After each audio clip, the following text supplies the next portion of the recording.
इस वीडियो में हम यह जानेंगे कि कैसे ट्रॉमा, तनाव, शोक, चिंता और थकावट अल्सरेटिव कोलाइटिस में योगदान करते हैं। हम न केवल अल्सरेटिव कोलाइटिस और गट माइक्रोबायोम डिस्फंक्शन पर नवीनतम शोध पर चर्चा करेंगे, बल्कि अल्सरेटिव कोलाइटिस के समाधान के लिए संभावित उपाय भी प्रस्तावित करेंगे।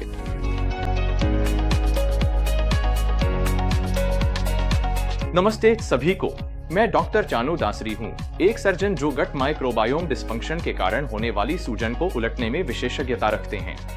लक्षणों को केवल 6 हफ्तों में उलटने के लिए मेरी अनूठी पद्धति को माइंडवेट इम्यूनिटी मेथड कहा जाता है और इसने पिछले 10 वर्षों में हजारों मरीजों की मदद की है। आप gclinic.com पर जाकर इसके बारे में और जानकारी प्राप्त कर सकते हैं। अब अगर आपने मेरे कुछ अन्य वीडियो देखे हैं तो आप जानते हैं कि मैं जोखिम कारकों में बदलाव और अल्सरेटिव कोलाइटिस के कारण होने वाली सूजन की जड़ को उलटने का प्रबल समर्थक रहा हूं। मेरे अधिकांश वीडियो में अत्यंत तकनीकी वैज्ञानिक अध्ययनों के बारे में बताया गया है जो यह समझाते हैं कि आंत माइक्रोबायोम की गड़बड़ी को कैसे रोका जाए, जो अल्सरेटिव कोलाइटिस से होने वाली अधिकांश सूजन का मूल कारण है। हम पहले से जानते हैं कि प्रतिरक्षा तंत्र का 80% हिस्सा आंत में होता है और आंतों के अंदर 1 ट्रिलियन से भी अधिक बैक्टीरिया मौजूद होते हैं। अगर आपने हाल ही में न्यूज़ टाइम्स पर कुछ पत्रिकाएं उठाई हैं, तो आप ऐसे लेख देखेंगे जैसे शोक आंत स्वास्थ्य को कैसे प्रभावित करता है। यहाँ तक कि प्रमुख चिकित्सा संघों ने भी ऐसे शोध पत्र प्रकाशित किए हैं जो बताते हैं कि तनाव और आघात अल्सरेटिव कोलाइटिस जैसी स्थितियों में देखी जाने वाली आंत माइक्रोबायोम की गड़बड़ी के महत्वपूर्ण कारण हैं। स्पष्ट है कि तनाव, आघात, शोक, अवसाद, चिंता और थकावट जैसी चीजों को मापना कभी कभी मुश्किल होता है और इसी वजह से इस वीडियो में हम यह जानने की कोशिश करेंगे कि ये नकारात्मक भावनात्मक अवस्थाएं हमारे नजरिए और वर्तमान में हमारे निर्णय लेने की क्षमता को कैसे प्रभावित करती हैं। यहाँ हमारा उद्देश्य आपके अतीत के गहरे, अंधेरे रहस्यों की पड़ताल करना या आपके पालन पोषण का विश्लेषण करना नहीं है। इसके लिए तो थेरेपिस्ट और काउंसलर होते हैं। यहाँ हमारा उद्देश्य यह समझाना है कि आघात, तनाव, चिंता और थकावट किस तरह से आज के समय में हमारे स्वास्थ्य की देखभाल में योगदान करते हैं। हाल ही में हमने माइंडवेट इम्यूनिटी अकादमी में एक पूरा मॉड्यूल जोड़ा है जिसमें रोजाना के कोचिंग अभ्यास शामिल हैं जिन्हें आप खुद या किसी मेंटर या कोच की मदद से कर सकते हैं ताकि नकारात्मक भावनात्मक स्थितियों और तनाव के प्रति आपकी जागरूकता बढ़ सके। सबसे अच्छी बात यह है कि मेरी क्लिनिक के सदस्य हमारी टीम के साथ बहुत करीब से काम करते हैं ताकि इन प्रभावों को दूर किया जा सके और थोड़े ही समय में वे असाधारण रूप से स्वस्थ हो जाते हैं। तो चलिए शुरू करते हैं। आखिर हम ट्रॉमा, तनाव, चिंता और नकारात्मक भावनाओं के बारे में बात क्यों कर रहे हैं? प्रमुख चिकित्सक और लेखक अनुमान लगाते हैं कि ट्रॉमा 80% से अधिक पुरानी सूजन के लिए जिम्मेदार है। इसमें पाचन संबंधी गड़बड़ी, इम्यून सूजन और भावनात्मक तनाव शामिल हैं। ट्रॉमा तनाव की ओर ले जाता है जो सूजन का कारण बनता है, जिससे आंत के माइक्रोबायोम में गड़बड़ी और ऑटो इम्यूनिटी होती है। कुछ अध्ययन तो यह भी बताते हैं कि जिन लोगों ने अपने जीवन में ट्रॉमा का अनुभव किया है उनमें कुछ ऑटो इम्यून बीमारियों की घटनाओं में लगभग 7 गुना यानी 700% तक की वृद्धि हो सकती है। यह बहुत ज्यादा है और इसका मतलब यह भी है कि सूजन के कारण के रूप में जीवन का अनुभव जेनेटिक्स से भी ज्यादा महत्वपूर्ण है। और अगर आपको लगता है कि ट्रॉमा का आप पर कोई असर नहीं पड़ता, तो बस याद रखिए कि ट्रॉमा 2 प्रकार का होता है। पहला है बड़ा ट्रॉमा। यह है ट्रॉमा बड़े टी के साथ। इस तरह के ट्रॉमा में उपेक्षा, अत्यधिक गरीबी, नस्लवाद, बुलिंग, यौन शोषण, परिवार के किसी सदस्य की मृत्यु, भावनात्मक और शारीरिक शोषण, मेडिकल ट्रॉमा और तलाक जैसी चीजें शामिल हैं। यहाँ आपके पास एक स्वचालित प्रतिक्रिया और एक मन शरीर अनुकूलन होता है जो किसी विशेष पहचाने जा सकने वाले दर्दनाक और भारी जीवन घटना के प्रति होता है। यह बचपन के दौरान या यहाँ तक कि वयस्कता में भी हो सकता है। फिर आता है छोटा टी ट्रॉमा।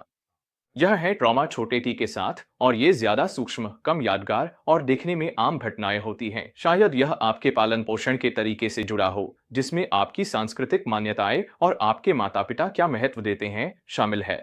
छोटे टी वाला ट्रॉमा अपने आप से एक तरह की दूरी है, भले ही वहां शोषण या कोई भारी खतरा न हो। यह उन भावनात्मक संबंधों से आता है जो आपके आसपास के लोगों से थे।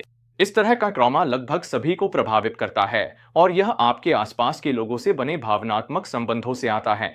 उदाहरण के लिए, ज्यादातर बच्चों की अच्छे व्यवहार के लिए सराहना की जाती है और बुरे व्यवहार के लिए उन्हें नजरअंदाज किया जाता है। इससे बच्चे को यह सिखाया जाता है कि उन्हें केवल तभी प्यार किया जाता है जब वे अच्छा कर रहे हों, और जब वे नकारात्मक भावनाएं या व्यवहार दिखाते हैं तो उन्हें उतना प्यार नहीं मिलता। शायद बचपन में जब हम खुश होते थे या अपने माता पिता को प्रभावित करने वाले काम करते थे तो हमें ज्यादा ध्यान मिलता था, लेकिन जब हम गलत व्यवहार करते हैं, रोते हैं, विद्रोह या नकारात्मक भावनाएं व्यक्त करते हैं तो हमारे माता पिता हमें नजरअंदाज करते थे, सजा देते थे, हमें अपराध बोध कराते थे या शर्मिंदा करते थे, और यह काफी आम बात है। एक और उदाहरण यह है कि हम एक भौतिकवादी पूंजीवादी समाज में रहते हैं, जिसका मतलब है कि हम दिन भर सिर्फ चीजें खरीदने के लिए काम करते हैं और अपनी बहुत सारी ऊर्जा और ध्यान सिर्फ संसाधन जुटाने में लगाते हैं। इसीलिए हम इस तरह की वर्कहोलिक हसल मानसिकता की सराहना करते हैं। एक और उदाहरण यह है कि शायद हमें इस तरह पाला गया कि हम दूसरों को नाराज न करें, शिष्ट रहें, या हमें अपना कर्तव्य और जिम्मेदारियां निभाने के लिए प्रोत्साहित किया गया ताकि हम दूसरों को निराश न करें। इसमें परिवार के सदस्य, दोस्त, सहकर्मी और सामाजिक जान पहचान वाले लोग भी शामिल हो सकते हैं।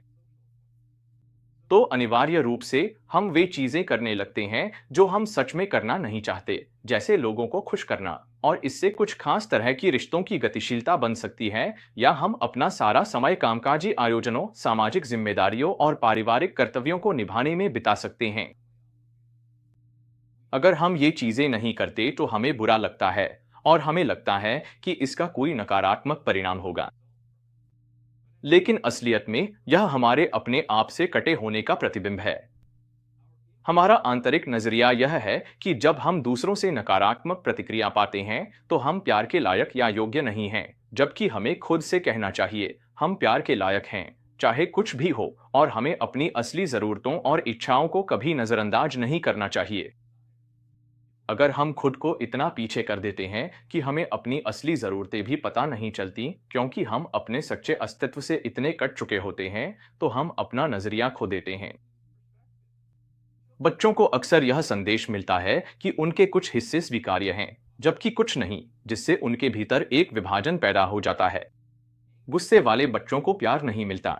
अच्छा व्यवहार करने से माता पिता की स्वीकृति मिलती है, लेकिन बाद में जीवन में आपको ऐसा महसूस हो सकता है कि आप तभी प्यार के काबिल हैं जब आप सब कुछ सही कर रहे हों, जिसका मतलब है कि आप पूर्णता की तलाश में और सख्त भूमिकाओं में खुद को बांध लेते हैं, जबकि अपने भीतर के और भी संवेदनशील हिस्सों से खुद को काट लेते हैं। आखिरकार आप एक बहुत ही बुरा सौदा कर बैठते हैं। आप अपनी शारीरिक और भावनात्मक सुरक्षा इस कीमत पर हासिल करते हैं कि आप अपने असली अस्तित्व और अपनी भावनाओं को छोड़ देते हैं, और यही आदत वयस्कता तक चली जाती है।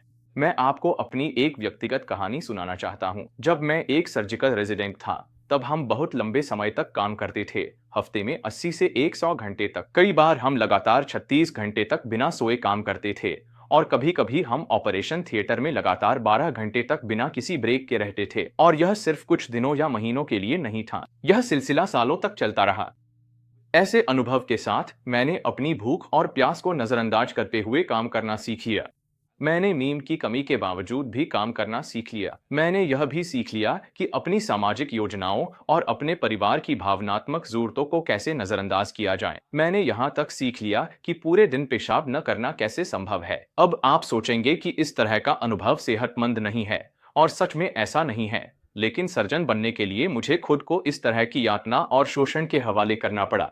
कुछ लोग मुझे समर्पित कहेंगे, दूसरे लोग मुझे निस्वार्थ या जुझारू कहेंगे, लेकिन ये सब शब्द बस उस आघात को सहने के लिए इस्तेमाल किए गए सुंदर शब्द हैं। और मैंने खुद को यह कहकर समझाया, मेरी जिंदगी तब ज्यादा मूल्यवान होगी जब मैं सर्जन बन जाऊंगा और मरीजों का ऑपरेशन कर पाऊंगा, क्योंकि ऐसा बहुत कम लोग कर सकते हैं। मूल रूप से मैंने इस अंधाधुंध लक्ष्य को पाने के लिए शोषण और आघात की संस्कृति को स्वीकार किया और उसमें आंख बंद करके भाग लिया। और इसका नतीजा क्या हुआ? खैर, मेरे पास एक सफल करियर और सर्जिकल प्रैक्टिस है, लेकिन आज भी कभी कभी मुझे यह भी पता नहीं चलता कि मैं भूखा हूँ, प्यासा हूँ या थका हुआ हूँ। मैं परिवार और दोस्तों से संपर्क में न रहने के लिए बहाने बनाता हूँ। मैं खराब खाना खाने और व्यायाम न करने के लिए भी बहाने बनाता हूँ। मैं प्रकृति में समय बिताने या रोजाना आध्यात्मिक अभ्यास करने के लिए पर्याप्त समय नहीं निकालता, और यह सब इसलिए है क्योंकि मैं गलत तरीके से मानता हूं कि वर्तमान में मेरी ध्यान देने योग्य और भी ज्यादा जरूरी चीजें हैं। और मैं आपसे यह बहुत ही व्यक्तिगत अनुभव सिर्फ इसलिए साझा कर रहा हूं ताकि यह कह सकूं कि कोई भी ट्रॉमा से अछूता नहीं है, और यह सभी को प्रभावित करता है। धन, प्रतिष्ठा, महत्व और प्रासंगिकता की चाहत परिणामों के डर से प्रेरित होती है, और यह हमारे विश्वास प्रणाली का बोझ है। असल में मुझे हर दिन यह सोचकर सचेत रहना पड़ता है कि मैं क्या कर रहा हूं, ताकि मैं इस जाल में न फंस जाऊं। तो मैं आपको ऐसे उपकरण देने की कोशिश करूंगा जिनका उपयोग आप अपने जीवन का सक्रिय रूप से विश्लेषण करने के लिए कर सकते हैं, ताकि आप अपनी जागरूकता बढ़ा सकें। यह आपको सीमित और संकुचित करता है, आपकी महसूस करने, सोचने, भरोसा करने या खुद को व्यक्त करने की क्षमता को कम करता है, पीड़ा का अनुभव करने से रोकता है बिना निराशा में डूबे या करुणा के साथ देखने से। यह आपको आपके डर, दुख और दर्द से अभिभूत होने से बचाने के लिए आपको बार बार काम में जबरन खुद को सुकून देने या किसी भी तरीके से खुद को उत्तेजित करने की आदत में डाल देता है। आपको खुद को बड़ा दिखाने या खुद को मिटा देने के लिए मजबूर किया जाता है, ताकि आप स्वीकार्यता पा सकें या अपने अस्तित्व को सही ठहरा सकें। आपके पास कृतज्ञता महसूस करने या जीवन की सुंदरता और आश्चर्य की सराहना करने की क्षमता कम हो जाती है। तो दूसरा, ट्रॉमेटाइज्ड व्यक्ति कैसे व्यवहार करता है और कैसे कार्य करता है। अक्सर उनमें दूसरों की भावनात्मक जरूरतों की चिंता अपने आप और मजबूरी में होती है, जबकि वे अपनी जरूरतों की अनदेखी करते हैं। वे सामाजिक भूमिकाओं, कर्तव्य और जिम्मेदारी के साथ भी कठोर रूप से जुड़ जाते हैं। कई लोग अत्यधिक मेहनती, मल्टीटास्किंग या अतिजिम्मेदार होते हैं, क्योंकि उन्हें यह विश्वास होता है कि उनकी अपनी आत्ममूल्य उनकी देने और प्रदान करने की क्षमता से जुड़ी है। वे स्वस्थ आत्मसंरक्षण वाली आक्रामकता और गुस्से को भी दबा देते हैं। मैं अपने सभी मरीजों से कहता हूं, तुम्हें थोड़ा और कठोर होना पड़ेगा। उन्हें दूसरों की भावनाओं की व्यक्तिगत जिम्मेदारी का भी एहसास होता है, और यह महसूस होता है कि किसी को भी निराश नहीं करना चाहिए। यह सब मूल रूप से उस तरह के व्यवहार का उल्टा है जैसा एक बच्चा करता है। उदाहरण के लिए, नवजात शिशुओं को अपनी भावनाएं व्यक्त करने की कोई परवाह नहीं होती। वे बस रोते हैं और 2 बार सोचते भी नहीं। लेकिन दुर्भाग्यवश इन दमनकारी व्यवहारों को न केवल सामान्य माना जाता है, बल्कि इस संस्कृति में उनकी सराहना भी की जाती है। कई लोग इन विशेषताओं को कमजोरियां नहीं, बल्कि प्रशंसनीय ताकतें मानते हैं। वे इन्हें करुणा, सम्मान, परिश्रम, दयालुता, उदारता जैसे नाम देते हैं, लेकिन हकीकत यह है कि इन गुणों को दिखाने वाले व्यक्ति को बहुत बड़ी कुर्बानी देनी पड़ती है। तो मैं आपको आमंत्रित करता हूं कि आप मेरे साथ इस प्रक्रिया में भाग लें, ताकि हम स्वाभाविक रूप से संपूर्णता की ओर बढ़ सकें, सच में यह जान सकें कि कैसे आघात, आत्मविच्छेदन और अपने सच्चे सुख के हिस्सों से कट जाना आपके जीवन और स्वास्थ्य को नकारात्मक रूप से प्रभावित करता है, और आप इसे बदलने के लिए क्या कर सकते हैं। मैं आपसे अनुरोध कर रहा हूं कि आप अपने खोए हुए हिस्सों को वापस पाएं और अपने जीवन के उन क्षेत्रों को खोजें जहां आपकी संपूर्णता अभी पूरी तरह से महसूस या जी नहीं गई है, और इसे हासिल करने के लिए आपको हर पल इसी के लिए प्रतिबद्ध रहना होगा। तो चलिए इसमें गहराई से उतरते हैं और कोशिश करते हैं कि इन सब बातों को समझ सकें। हमने कुछ ऐसे टूल्स और अभ्यासों की एक श्रृंखला बनाई है जो यह समझने में आपकी मदद करेंगे कि आघात आपके जीवन को कैसे प्रभावित करता है। तो थोड़ा सा पृष्ठभूमि जान लेते हैं। सबसे पहले, आपको पता है और संदेह है कि कोई समस्या है। एक उदाहरण यह हो सकता है कि आपको सूजन है, या पाचन संबंधी गड़बड़ी है, या ऑटोइम्यून बीमारी है। इसके बाद आप जानते हैं कि यह समस्या क्यों है, क्योंकि आप इसके असली परिणामों का अनुभव करते हैं। आप यह भी जानते हैं कि यह समस्या क्यों बनी। शायद आपके कुछ विश्वास और दृष्टिकोण थे जिन्होंने आपको कुछ खास जीवन निर्णय लेने के लिए प्रेरित किया। तो तीसरा सवाल यह है कि आप इसके बारे में क्या कर सकते हैं, और यहीं पर आप अपनी निष्क्रियता या बदलाव न करने के बहानों की जांच करते हैं, अपनी जागरूकता बढ़ाने की कोशिश करते हैं, और हो सकता है कि आप किसी मेंटर या कोच के साथ भी काम करें। ठीक है, यह काफी कुछ था, और मैं आपकी सराहना करता हूं कि आपने इस वीडियो के अंत तक देखा। मुझे बस इतना कहना है, मैंने हाल ही में तनाव, आघात और नकारात्मक भावनात्मक स्थितियों के बारे में बहुत पढ़ना शुरू किया है, जो सूजन और अल्सरेटिव कोलाइटिस में योगदान करते हैं। और मुझे लगा कि माइंडकट इम्यूनिटी क्लिनिक के सदस्यों के लिए यह बहुत फायदेमंद होगा कि वे अपनी जिंदगी में इन कारकों के प्रति जागरूकता बढ़ाने पर विशेष ध्यान दें। एक लेखक जिनका मैं मानता हूं कि जो इस विषय के लिए बहुत मजबूती से समर्थन करते हैं, वे हैं कनाडाई चिकित्सक गाबोर माटे। और इसी वजह से हमने हाल ही में माइंडकट इम्यूनिटी क्लिनिक में ट्रॉमा अवेयरनेस कोचिंग सेक्शन जोड़ा है, क्योंकि यह जानना बहुत जरूरी है कि ये कारक आज के समय में निर्णय लेने, दृष्टिकोण और व्यवहार को कैसे प्रभावित करते हैं। अल्सरेटिव कोलाइटिस से असाधारण रूप से ठीक होने के लिए एक भरोसेमंद पद्धति होना जरूरी है, और ऐसा करने का एकमात्र तरीका है जागरूकता बढ़ाना। जैसा कि हमेशा कहता हूं, अगर आपको यह वीडियो मददगार लगी हो तो कृपया मुझे लाइक और फॉलो करें।